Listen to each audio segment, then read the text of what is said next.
What waters down a brand? Absolutely insane question, this one. I think so many things water down a brand.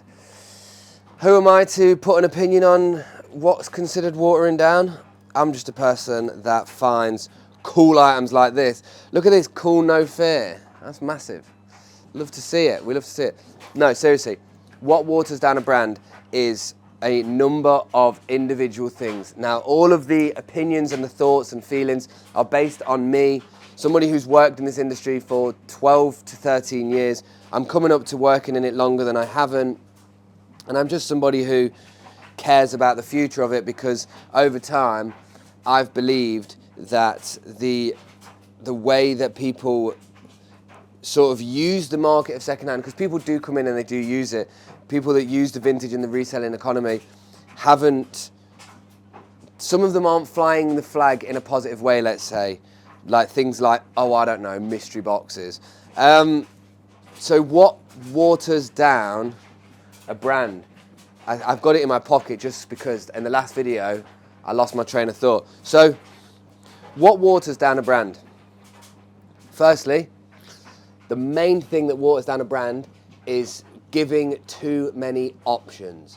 What is good about when you start a website or as you start a brand is as you get that first interest of people like you for a number of reasons. Maybe you're a personal brand, maybe you just had like really cool products, maybe the way you take the photos is insane. The whole aesthetic, the way you've packaged it, somebody likes it enough to follow you and invest and engage. So once you get them through the door and they're on the website, they kind of need to feel like wherever you've brought them from is a similar experience. If you met somebody for the first time for a coffee and you was like one certain way and then they came back and saw you and you was a completely different way, it's not to say that there's a loss of connection with that route from where they first saw you to afterwards, but it doesn't have much continuity with the whole thing. So what some people do, and you know what, rather than just saying what some people do, what I did what I feel that was wrong is that I had something really good for a certain point and I didn't lose focus with where I was going. I didn't have a clue where I was going, more so, but I led myself too far down the rabbit hole of this is a good idea. People use this. People show reviews on a website. People show you other products that they've bought. People do this. And you start adding all these like layers and layers and layers. And don't get me wrong, when you're in business, the amount of people that will get you on the phone and tell you and they'll go, this company uses this one uses this, da da da da da. And it's like, cool, but I'm not them. And the minute you start going into this like big whirlpool of ideas is the minute that first person that saw you on the brand, you yourself don't even know what this is that you've created because you've got so many other moving parts. So how I could sort of simplify that for people who aren't at that stage is think about, I was almost going to sit up there then and I thought, Matt, that's going to look mad. Who am I to get that comfortable? I need to be doing something. Think about United, for anybody. Think about your storefront, right? Think about how many products you've got on there. Maybe you sell Under Armour, you sell the North Face, you got a couple Nike bits, and you just do some random bits. But you just do like all outerwear, like jackets and hoodies and stuff. If you then, if you start, it's really hard because everything's down to intentions. If you say, I just want to make sales, then the diversity is important. But if you want to make just the sales, then you don't want to build a brand, because I think a brand is about cohesively making sales whilst simultaneously maintaining some sort of public ethos that people can follow. If you are selling goods to people and telling them why that thing that they're buying is good, then you have this honest transparency of here's the thing and here's what we're doing. Like it complements each other really nice. So a bit of a rabbit hole there we went anyway.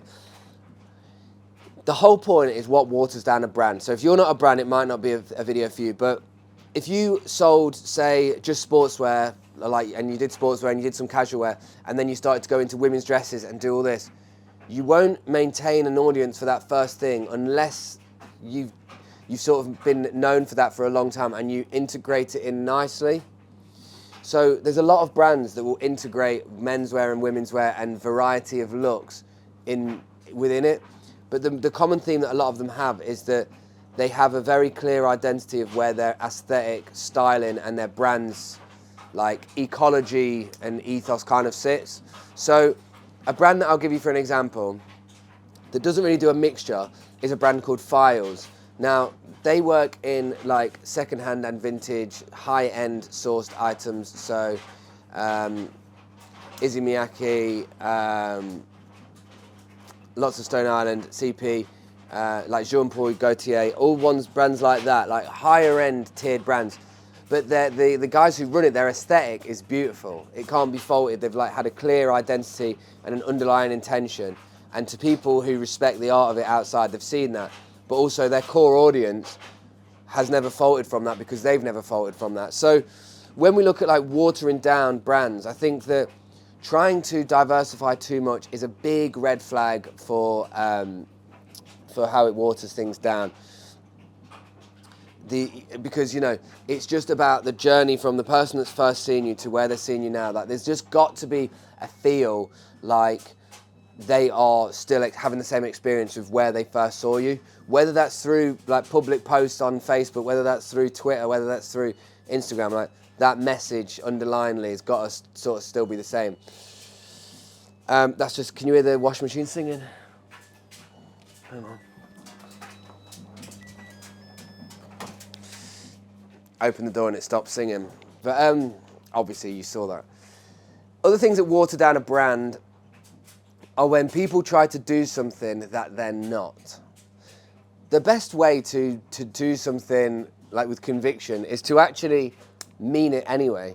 If you aren't that interested in sustainability and you start shouting about how good it is because you're selling vintage and secondhand, essentially, like, you're not greenwashing, but you're unnecessarily using something that maybe doesn't resonate with you. I totally get having points on your website if you are a vintage seller and you want to talk about sustainability, because it is still better than fast fashion. There's just a heavy tier system to how I would use these sort of things.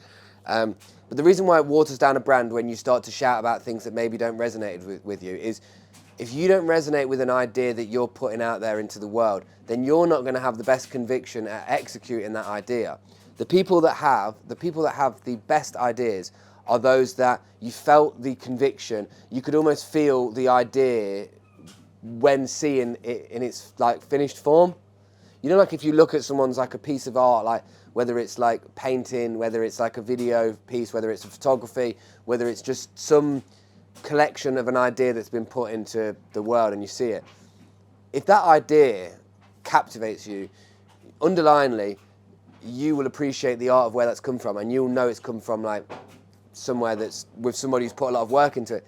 And most of the time, if it's executed well enough, you know that there will be.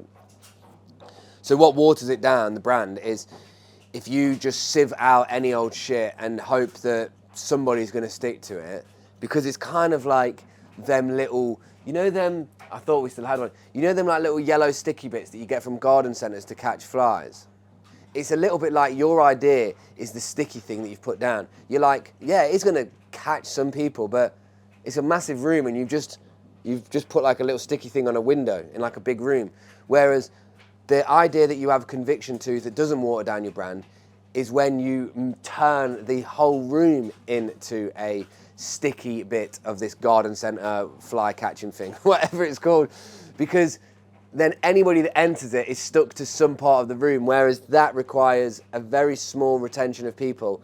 And maybe you're in the point where you're just trying out loads of ideas. You might say, Spen, I don't really care for like watering down my brand at this point. I need to know what's going to work. I need to like get some data.